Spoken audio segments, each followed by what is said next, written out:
I'm 78 years old, and I'm tired in a way sleep doesn't fix. Not the body kind, the other kind. The kind that comes from looking back and realizing how carefully you lived and how little of it was actually yours. I'm telling this now because there isn't much time left to pretend otherwise, and because I don't need applause or forgiveness. I just need the truth to exist somewhere outside of me before I'm gone. Most people who knew me would say I had a good life. They still say that, actually. They say I was dependable, kind, proper, strong. They say I did everything right. And that's exactly the problem.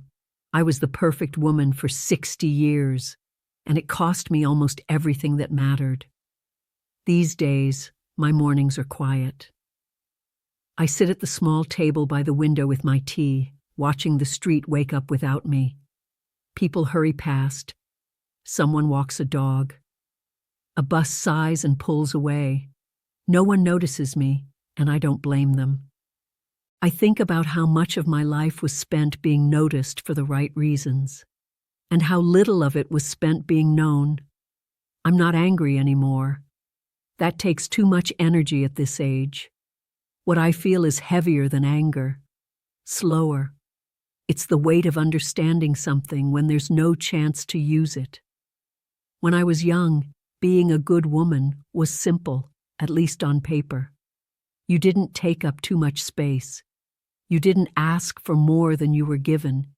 You kept things running smoothly so no one had to worry. I was good at that. Better than good.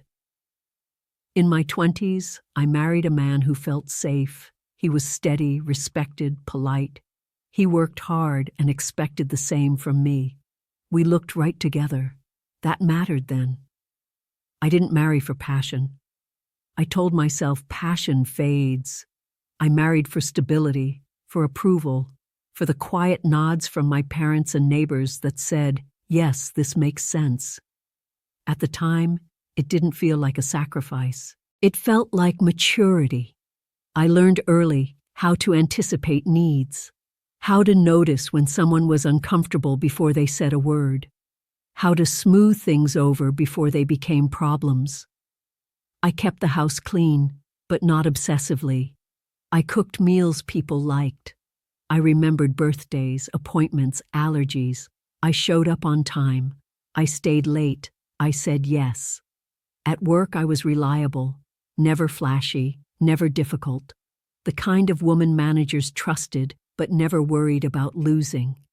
The kind who trained others and watched them pass her by. I didn't complain. I didn't ask why someone else got the promotion. I told myself it didn't matter, that I was lucky to have steady work, and in a way, I was.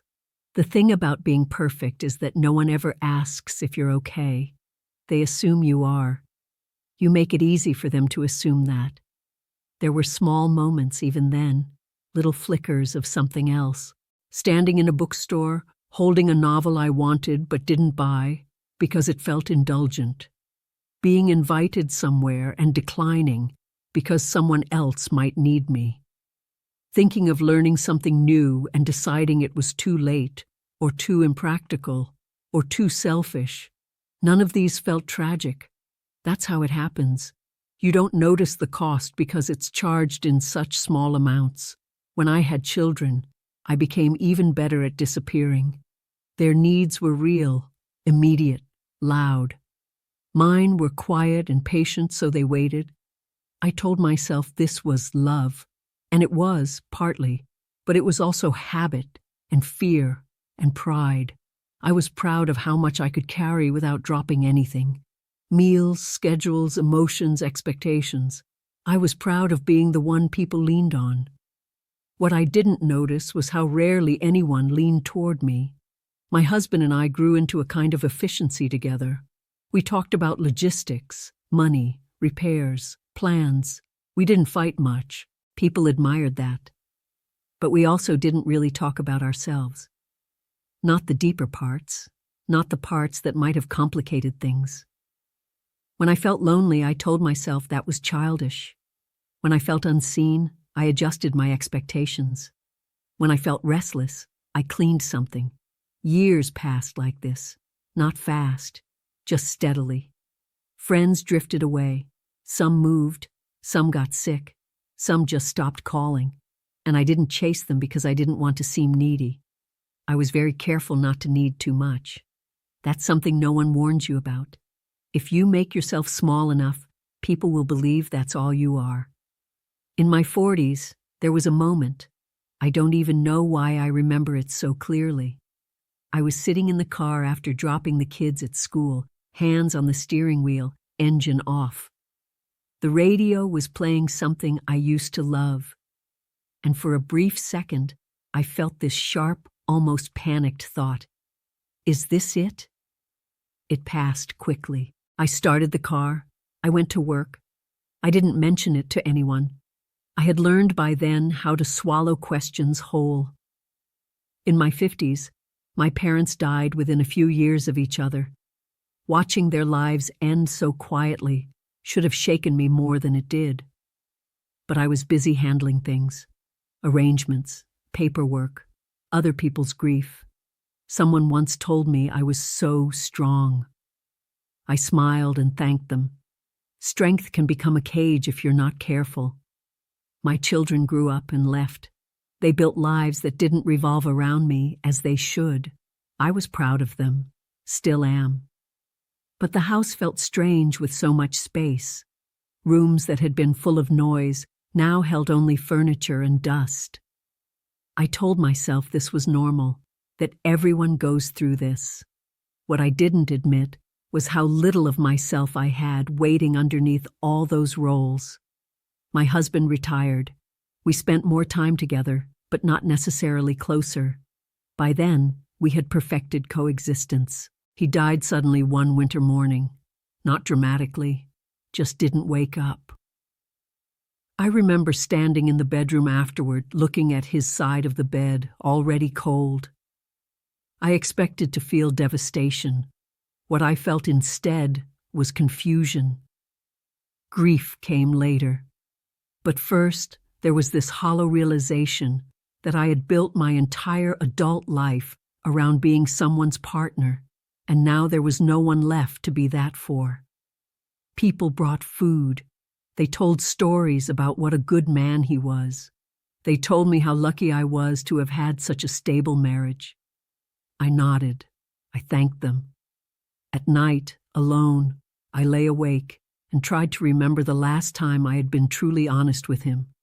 Not polite, not careful, honest. I couldn't. That was the turning point, though I didn't know it right away. Loss has a way of rearranging things quietly.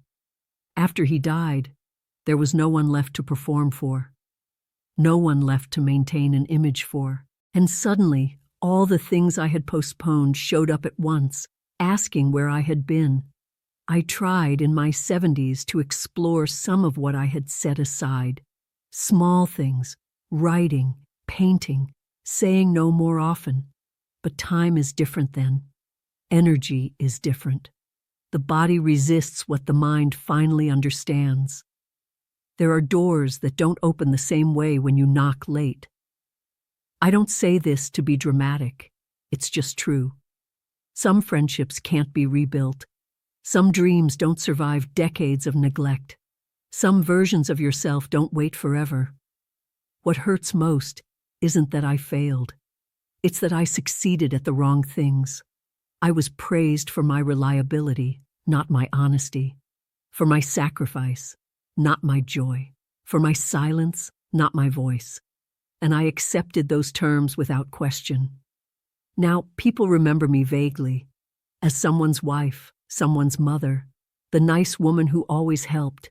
They don't remember what I loved, because I rarely let myself love anything too loudly. If I speak to you now, whoever you are, it's not to warn you loudly or dramatically. It's just to say this quietly, the way truth usually arrives. Perfection is a bargain that always favors everyone else. You pay with time, with presence, with the parts of yourself that don't fit neatly into expectations. You don't feel the loss right away. You feel it years later when there's nothing left to trade. If I had known that being good could mean being absent from my own life, I might have paused more often. I might have risked disappointing someone. I might have let things be messy, not all the time, just enough to feel real. I don't regret loving my family. I don't regret showing up. What I regret is believing that love required erasing myself. If this story sits with you at all, let it sit gently. You don't have to change your life overnight. I didn't. And look how that turned out. Just notice where you are always the one adjusting. Notice what you keep putting off because it feels inconvenient or selfish or unnecessary. Those things add up. So does silence. I have some time left. Not much, but some.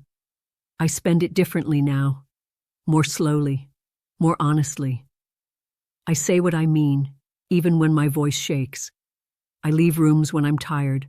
I buy the book. It doesn't undo anything, but it lets me be here, finally, while I still can. When I'm gone, this is what I hope remains. Not the image, not the reputation, just the truth, spoken plainly, before it was too late to speak at all.